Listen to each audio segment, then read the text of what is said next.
இன்றைக்கி வந்து நம்ம வந்து பச்சை பட்டாணியும் பன்னீரும் போட்டு புலாவ் பண்ண போகிறோம். ரொம்ப ஈஸியாக பண்ணிடலாம். அது எப்படி பண்ணுறதுங்கிறத பார்ப்போம். அதுக்கு தேவையான பொருட்கள் வந்து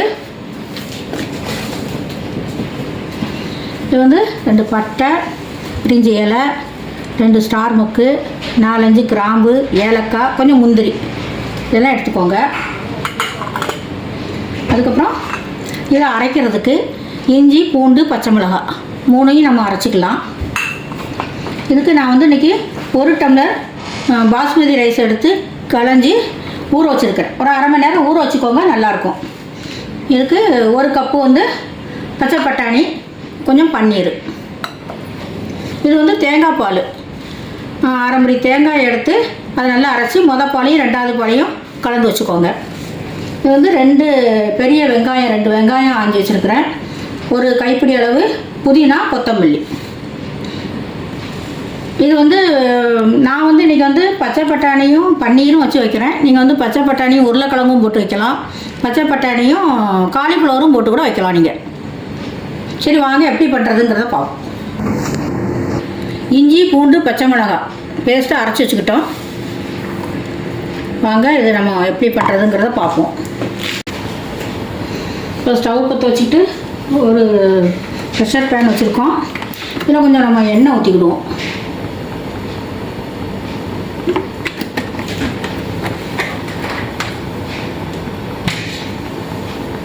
கொஞ்சம் எண்ணெய் ஊற்றிட்டு 1 ஸ்பூன் நெய் ஊற்றிக்கோங்க, நல்லா வாசமாக இருக்கும்.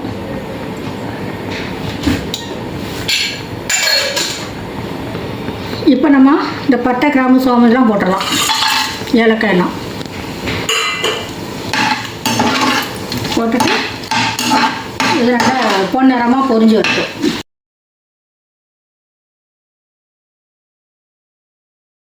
இப்போ நம்ம வெங்காயத்தையும் போட்டுடலாம்.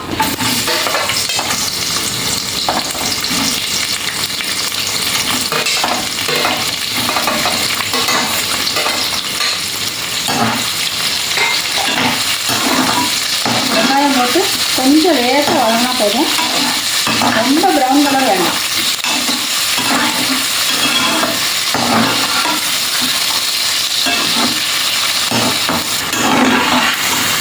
இப்போ லேசாக வெங்காயம் வதங்கினாலும் நம்ம இஞ்சி பூண்டு பேஸ்ட்டு போட்டுடலாம்.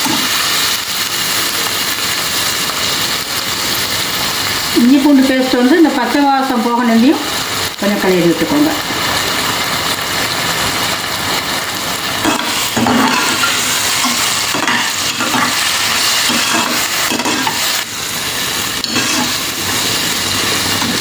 இப்போ வந்து நம்ம இந்த கொத்தமல்லியும் புதினாவும் போட்டுக்குவோம்.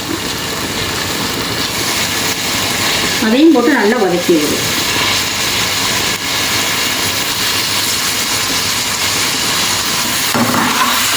அதையும் போட்டு நல்லா வதக்கிக்கோங்க.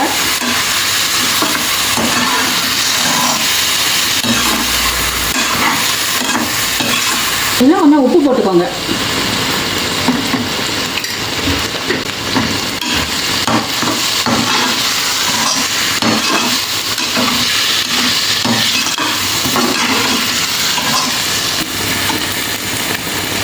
இப்போ வந்து பட்டாணியை போட்டுக்கலாம். நம்ம வந்து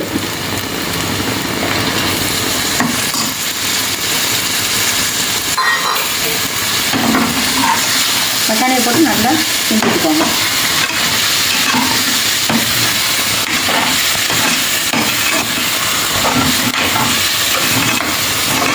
இப்போ வந்து பன்னீரையும் நம்ம போட்டுடலாம்.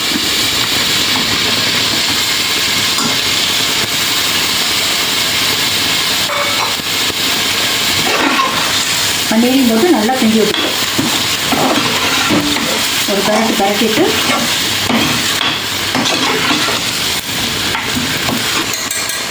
இப்போ வந்து நம்ம வந்து தேங்காய் பால் விட்டுக்கிடுவோம்.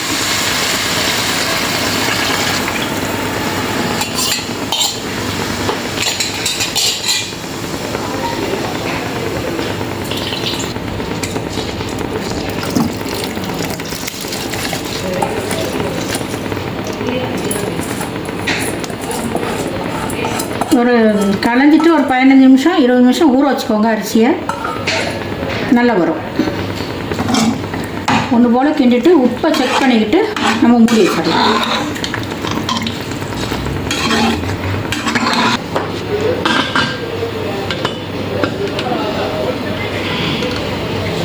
இது மூடி வச்சுட்டு 2 விசில் வந்ததும் நம்ம இறக்கிடலாம்.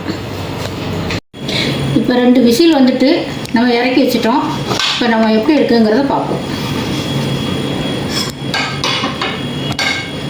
இங்கே பாருங்கள், நல்லா வெந்திருக்கு. உதிரியாக சாதம் நல்லா பொலப்பலான்னு இருக்குது. நீங்களும் இதை மாதிரி பண்ணி பாருங்கள். பண்ணி பார்த்துட்டு ஸ்கூல் போகிற பிள்ளைங்களாக இருந்தாலும் டப்பாவில் இதை போட்டு கொடுத்து விடலாம். ஏன்னா பன்னீர் பீஸை வந்து ரொம்ப விரும்பி சாப்பிடுவாங்க பிள்ளைங்கள்லாம். நல்லா உதிரியாக இருக்குது பாருங்க.